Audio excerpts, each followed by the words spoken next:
Welcome to the Predictable Revenue Podcast, where frontline sales leaders teach you how to build and scale an outbound sales team.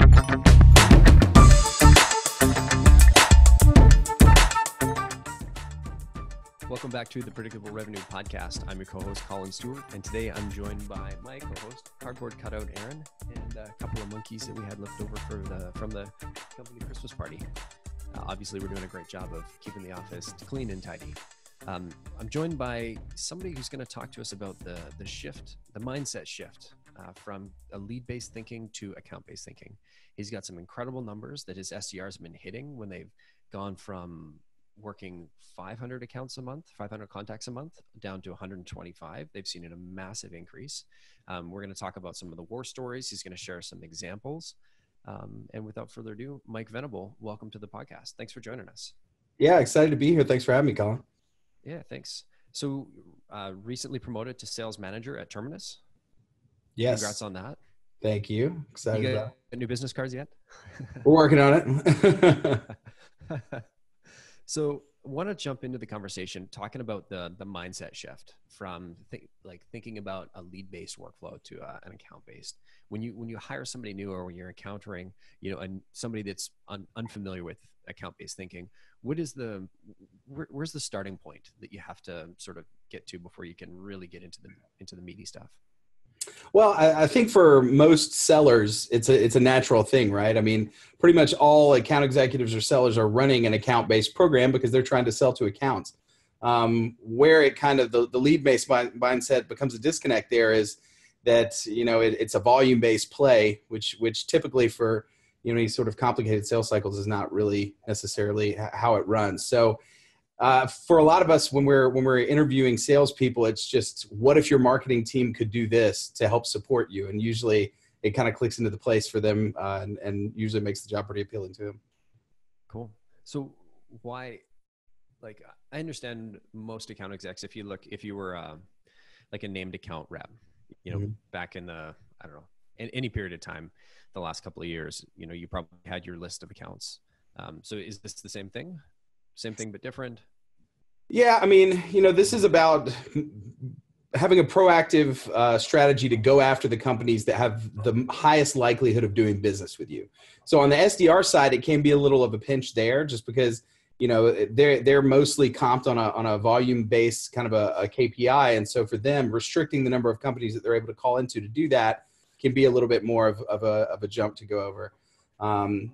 But with the AEs, it naturally is more of a fit. It definitely seems a little counterintuitive if you've got these SDRs that's a volume position that's so reliant on volume, and you guys cut the volume that they're going after from 500 to 125. Yeah. Now, is that contacts or accounts per month?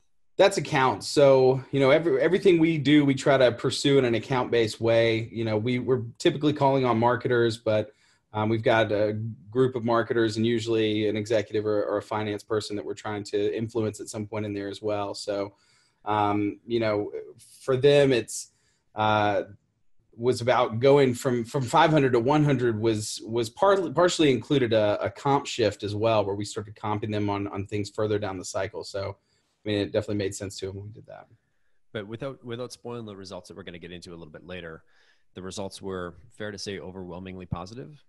Yeah, not at first. I mean, positive all through, but what we've seen in the last 6 months has been overwhelmingly positive.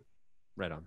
So before we jump into those specific numbers and all the really good stuff, let's talk about, why should somebody think about going account-based versus just sticking with my leads? Sure. So people come to us usually interested in account-based for one of a couple of reasons. Either an executive at their company has passed down a list of highly prioritized companies that they really need to sell into, or perhaps they have exhausted their kind of total addressable market where they are and are looking to kind of go back to the drawing board on how they're engaging these accounts to begin with, or maybe they're trying to move up market into more enterprise solutions and the things that they were doing to get in with those SMB and middle markets accounts are not working there. So it's usually kind of one of those things, but the real kind of meat of it is any company that's got a list of accounts that they have a high priority on doing business with should consider adopting an account-based strategy. Gotcha. And when you adopt an account-based strategy, does leads go away? So if we're working in Salesforce or whatever tool you're in, am I not using the lead object anymore? Not really. I mean, it kind of depends, and it's part of every company's journey. At this point at Terminus, there's literally no one in this building who cares how many leads are generated. And not to say that we're not taking leads, and we certainly are still working inbound leads and that sort of thing, but it's not a relevant KPI for us today. It's more about sales and marketing coming together as one team and having goals about revenue, opportunity creation, and certain logos that we're looking to bring in. So in that context, then, if you're not tracking leads, what's the top of the funnel metric or KPI that you're looking at? Typically, it is engagement from target accounts. So, Terminus has an account-based visitor ID tool that we use to measure all of that. We're able to see, once we've started serving ads to these companies, when they are actually starting to surge on our content, and then we action our SDRs and account executives to call on them based on that engagement. Cool. So I want to jump out of tactics. That's really interesting. I don't want to get too deep into it, too early. Maybe can you just tell me a little bit about your journey with account-based selling? Have you always been account-based Mike, or was there a point in your life where you were lead-based Mike? I mean, I think that I've always, if I think about it, when I was first selling, I started my career with the local newspaper here in Atlanta, the Atlanta Journal-Constitution.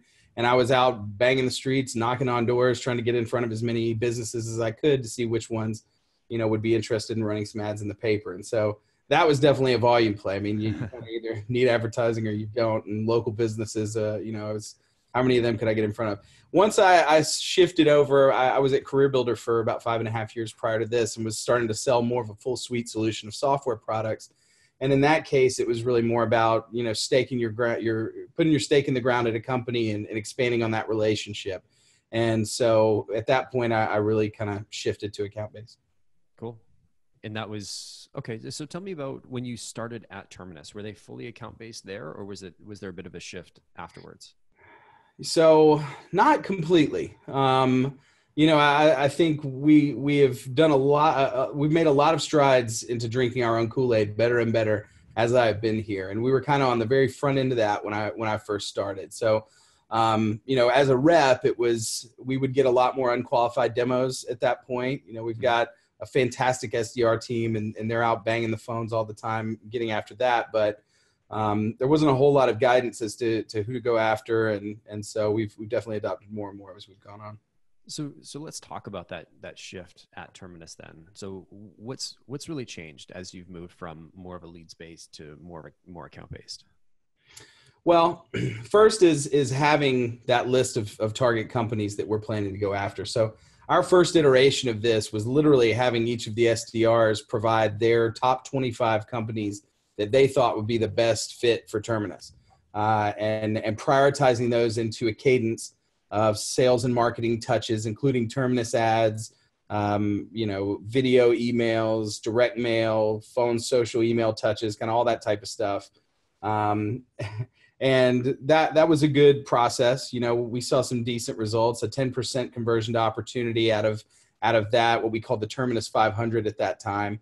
We saw a increase in average contract value in the pipeline there, and our best performing SDRs, we saw about a 40% increase or 40% conversion of opportunity of their target accounts. So it's a good first round of it, but definitely not the best way to identify target accounts going in. So how do you do that now then?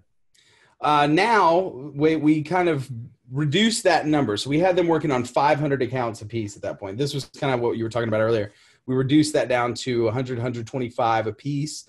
And we brought in EverString as a predictive vendor to help us identify which of those companies could be a good fit for us. I mean, there's a lot of work that was done internally here on our own, but that was the vendor that we brought in to kind of add some AI to that. And so that revised the account list that we had.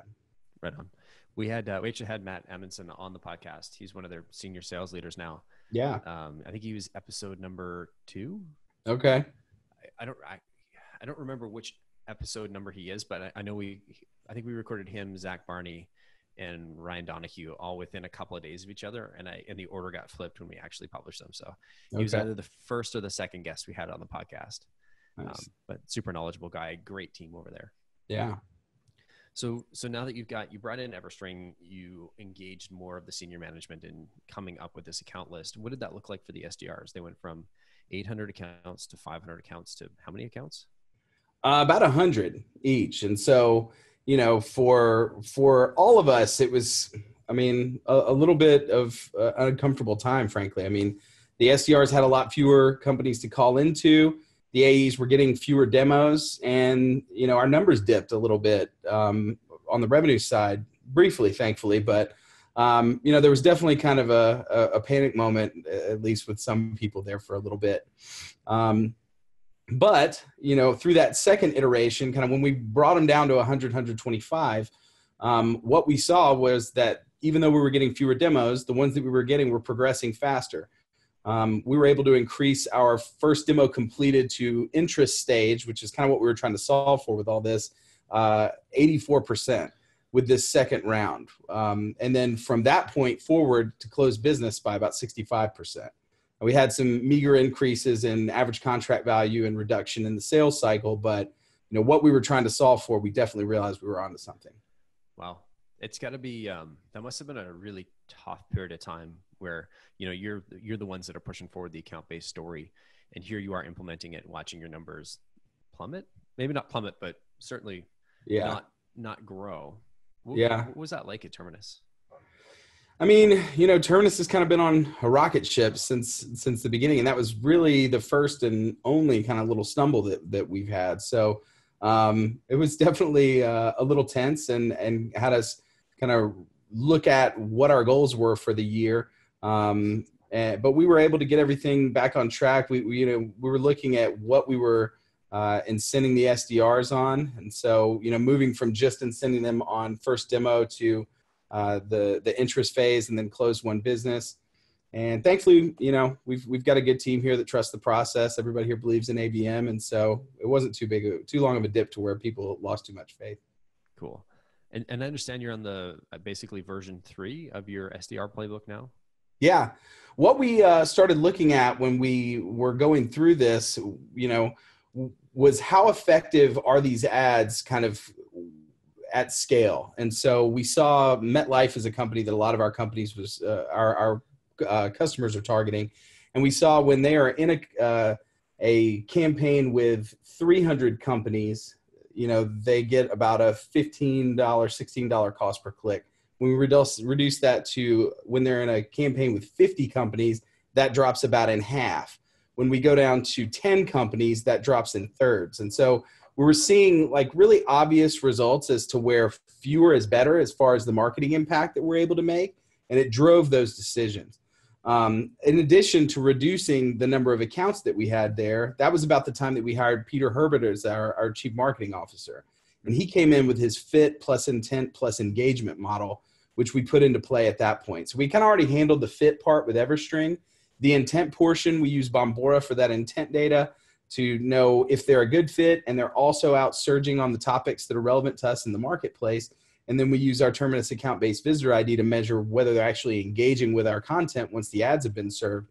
And when we've got something that's checking all 3 of those boxes, that's really the golden goose for us to hand to our SDRs.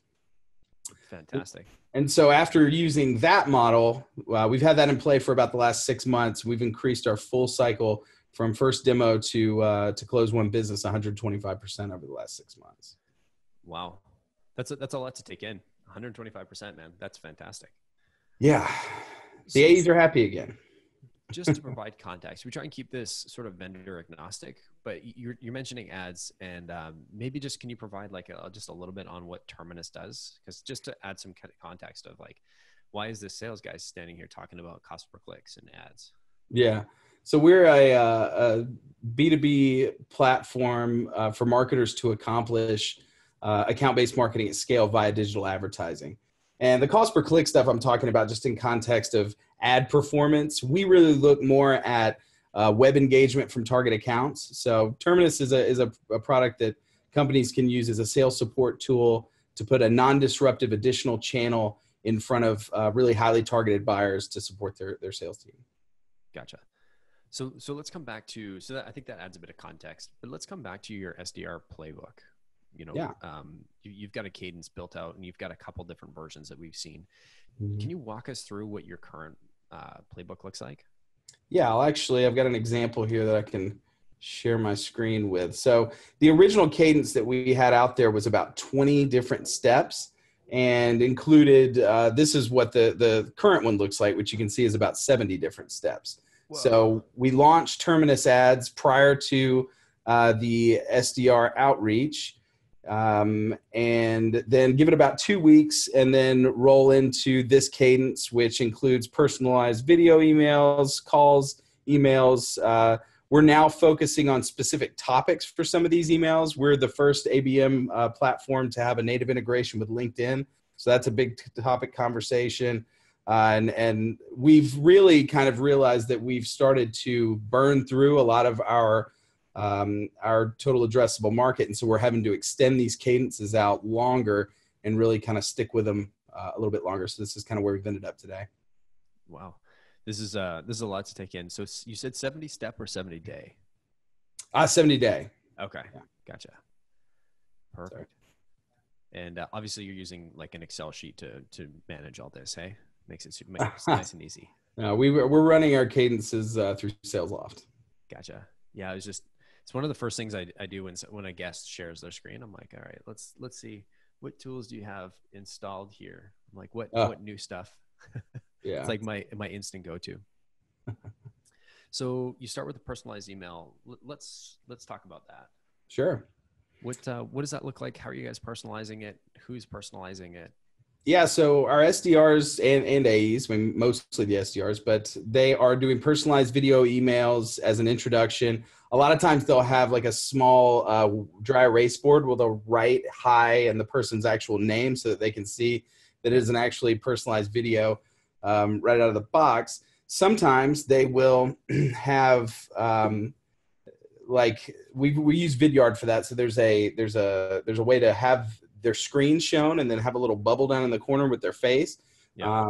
So I've had an example where one of our SDRs had pulled a article that the prospect that they were calling on had written and was calling out why that was relevant to account-based marketing. Cool.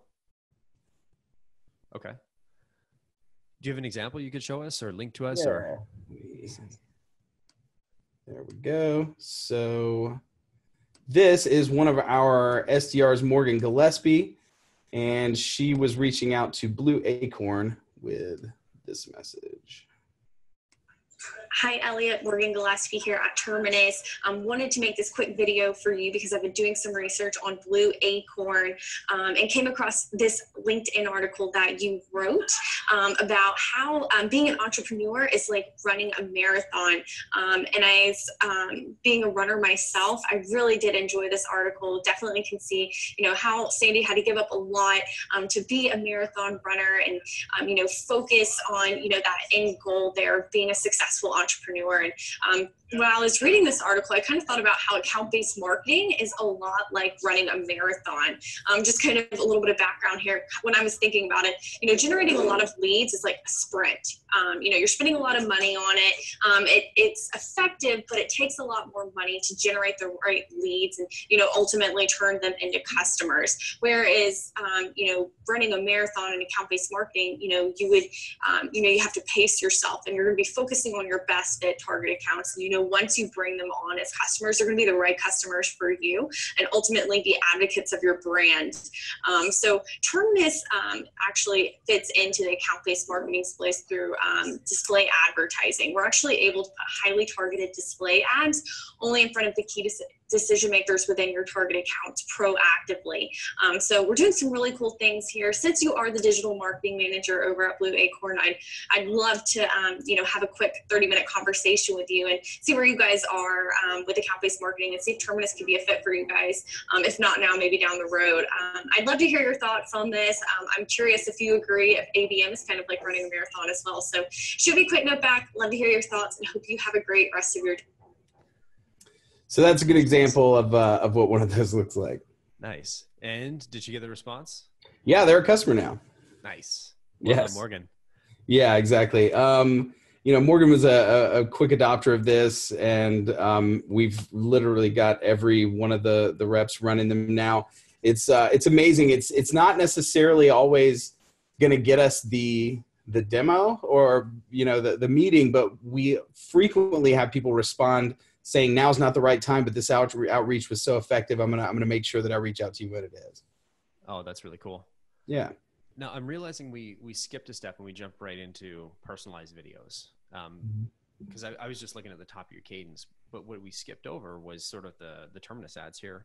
So can you talk to me about what does that air cover look like before your SDRs even get to an account like Blue Acorn? Sure. So when we first get started, we're really more trying to just sell people on the value of account-based advertising and account-based marketing.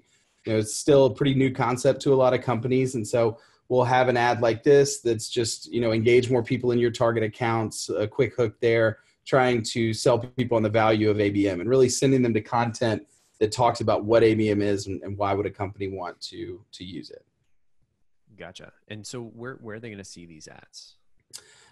We have partnerships with 55 different ad networks and then about 6,000 premium content publishers. So it's basically anywhere that would be premium content and brand safe, pretty much they could see the ads. Very cool. So you're gonna follow, is it you're blasting these ads to everybody, or are you targeting them to an individual person or a whole company? Or Well, they're able to identify their target accounts through the Terminus platform integration with Salesforce. And then we've got about 30 different personas that they can then narrow those companies down to. So we're then putting these ads in front of just the members of the buying committee that they're looking to get to wherever they go in their daily journey online. Cool. So you can actually get it down to, I want to target the VP of sales at this organization or the CMO or the... Almost. It's a little more broad kind of departmental level stuff today where we say, give me the sales team. We do have the ability to put a leadership overlay on that to say anybody with a manager level and above title, we can reach that way. Very cool. So how far out before a campaign starts do you guys run these? We do ours about 2 weeks. Some of our customers do them a little bit further out ahead than that, but we've settled in on about 2 weeks. Gotcha. And do they run the whole time while they're in sequence?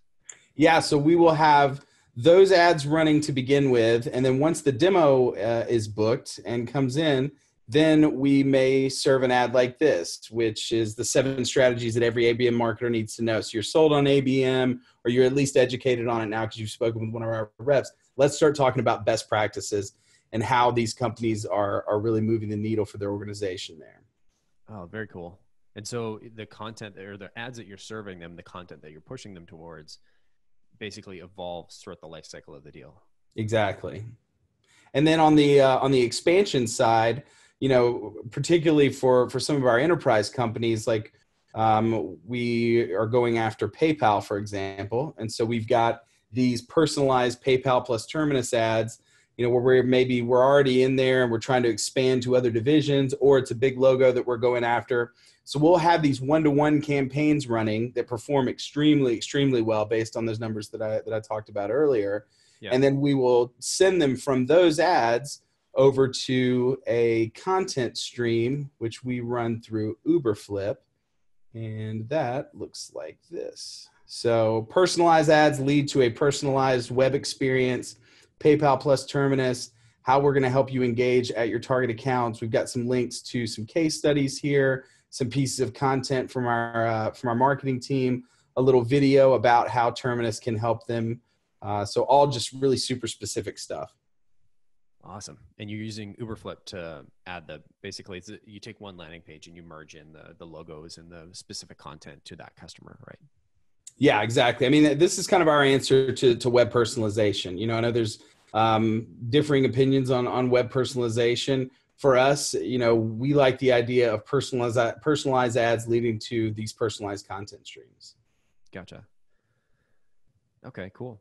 So let's talk about, I know we saw a couple other things in your, in that cadence. So we've talked about ads, you've got videos, you've got content streams, or the ads push them to content. Yep. What else do you have as part of your cadence? Last thing is just that direct mail piece. So, we had kind of some direct mailers we were sending out on the front end, just about kind of why ABM type stuff. But then our chief marketing officer, Sangram Vajre, also wrote the Account-Based Marketing for Dummies book. And so this is really our big direct mail piece. We're sending this out. Once somebody has experienced a demo, we'll usually fire this thing off out there and give them some great kind of actionable content about how to really operationalize ABM. Oh, that's very cool.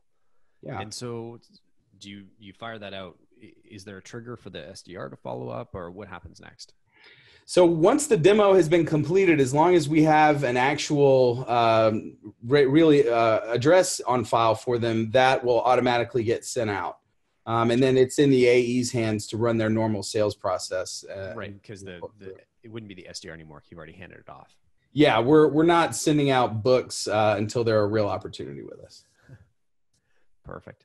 Or at a trade show. We'll hand them out then too. So have we missed anything else in this like 70-day campaign of yours that you're running? The only other thing is we've got our executives actually do some of the videos through Vidyard as well. I don't have an example of that today, but our Sangram and then Todd McCormick, our chief revenue officer, have done some joint videos.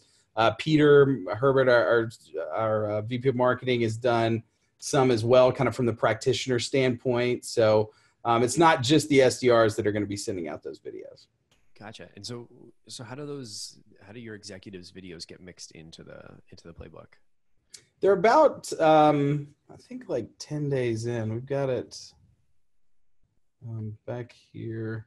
Yeah, it's really like once we have generated, it's on day 30 at this point. So it's about halfway through the cadence.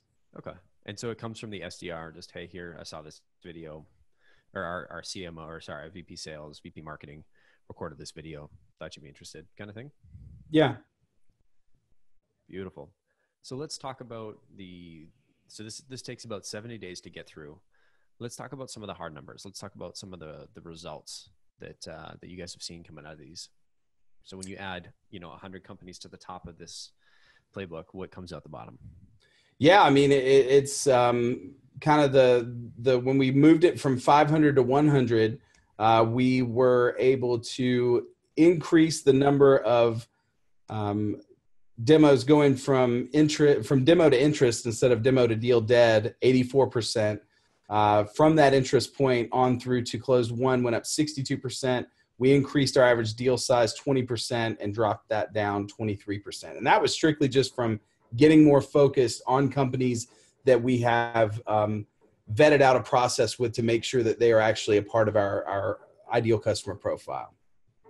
After we put in the fit intent engagement model, that was when we saw the big 125% increase in full kind of funnel conversion. Also, so they saw the average deal size bump up about 35% and another decrease in the sales cycle. So that was just here in the last 6 months. Wow. That's pretty incredible, Mike. It's good stuff. So what's coming next? So this is ABM 3.0. What's ABM 4.0 look like for you guys? We're looking at revamping our direct mail stuff. We actually pulled that out of the early on cadence. We've more focused that now on in-flight deals and are looking at expanding it beyond just the book. So different gift type things and other stuff like that. We weren't really leveraging that very well.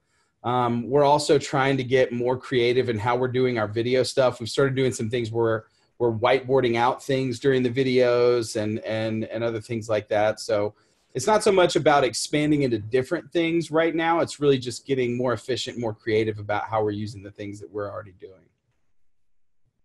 Right on. So so you guys have gone and made this transition. This has been successful. Sounds like it's been very successful with Terminus. Is that fair to say? Yeah, we're pleased. Yeah, I'd be pretty happy with 125% increase in my win rate from demo. Sure. I'd be, especially as an account exec, man, the impact that you've had on those AEs' lives is absolutely incredible. Yeah, I mean, I was one of them. I just up until December, so my life got a lot easier. And frankly, as a rep who had been here for over a year, I wasn't having to do a whole lot of prospecting really. Our newer reps are prospecting a lot but for those of us who have been a while to have built up a big enough pipeline, we've got a lot of marketing activities out there that are keeping these companies engaged, and ABM is a hot enough topic to where if we're farming those effectively and utilizing what marketing has put in front of us, we're able to bring in 2-3 more of those new sales cycles at least each month that come back. So it really becomes a self-sustaining model for the rep. Interesting. I maybe want to pull on this a little bit. So you guys, do you still have the SDR and AE structure, or in this case? Okay. But in this case, you still have, you have your accounts that you're working as an account exec, and your marketing engine is still working those, and that's generating a couple of deal opportunities a month. Is that true? Yeah. So for any like deals that maybe they're interested in ABM, but now wasn't the right time for them. I mean, this is a big shift for a lot of marketers, especially considering the idea of abandoning the lead as a KPI. And so a lot of times we'll get a hold of somebody and make the point of ABM, kind of plant that seed with them. And then it'll take a little while for them to fully kind of realize that that's what they want to do, and then start thinking about how to operationalize it. And we're constantly marketing to them throughout that process. Our marketing team does a fantastic job of putting together content that really guides you on how to operationalize this. And so, it's kind of how are we staying in touch and using the keys that we've got out there through Visitor ID or whatever else that we've got to determine when they're starting to engage more and kind of heat back up. Very cool. And so your role as an account exec with those deals that they're not quite dead, let's call them nurture deals, where they're not ready to make a decision now, they're going to do something eventually. What's your, as an account exec in this account-based model, what's your responsibilities? Do you need to, touch these guys every, N days, or do you sit back and let the marketing engine just bring them in for you, or somewhere in between? Like, what does that look like? Yeah, I think everybody does it differently. For me, I would make sure I was touching them at least once a month. And I mean, I as a rep really get a lot of satisfaction out of solving problems for my clients. And, I think that you're best at a sales job when you genuinely really want to help the people that you're working with. And so I put a lot of time into the discovery that I do, really try to identify what the problems are that they're struggling with, and then try to personalize that content that I'm sending back out. It's like, maybe I know that you've seen some things from our marketing team based on what we talked about. You guys have got a list of target accounts that you're trying to get down to, so just really trying to keep it personalized and let the prospects know that I've heard the problems that they've presented, and I'm really interested in helping them solve them in an account-based way. Very cool. Last kind of question here, Mike, or I got a couple of questions, but all in the same sort of theme. Maybe can you just tell me about the metrics as an account exec that's being fed by SDRs in this account-based model? I feel like I just used way too many acronyms there, but tell me a little bit about what does the day look like in your KPI land? Yeah. So, I mean, as far as the accounts and the keys that they are giving, our SDRs are responsible for bringing in, I believe, 15 new demos a month within those target accounts that are out there. They're using the Visitor ID to determine when they are surging on them, and then identifying those and bringing them in. If they qualify and move on to the interest stage, which to us is a meaningful third step, meaning, not just a third meeting on the calendar, but we're getting together to do something specific, then that is another KPI for them, and then close won businesses as well. For the reps, it's really just revenue that we're going after. And you kind of mentioned some of them are prospecting, some of them aren't. We've got every rep is different. Some like to prospect more than others. Some of them work, crazy hours. Some of them can't do that. So we try to provide a model where for those who want to prospect and are good at it, then they'll be fed as much as they want and can keep running and doing that. And for those that don't, as long as they're hitting their revenue numbers, then that's not a problem either. Right on. That sounds like a great place to work, Mike. I think so. Right on. Can I start calling you account-based Mike from now on? Sure. Let's do it. I got no problem with that either. So account-based Mike, if the audience wants to get in touch with you, ask you some questions about all things account-based, how can they reach you?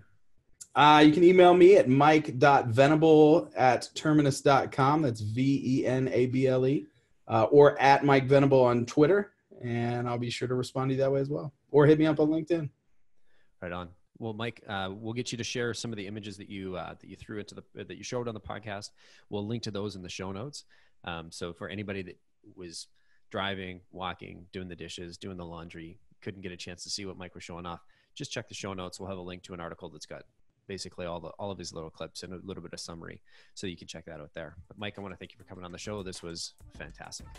Yeah, thank you. Really enjoyed it. And for everybody out there who's thinking about making the shift, be bold with this. This is where we're going. It's not as scary as it seems in the beginning, and there's a lot of resources out there to help you. I'll be more than happy to if anybody wants to reach out. Right on. Well said. Thanks, Mike. Awesome. Thank you.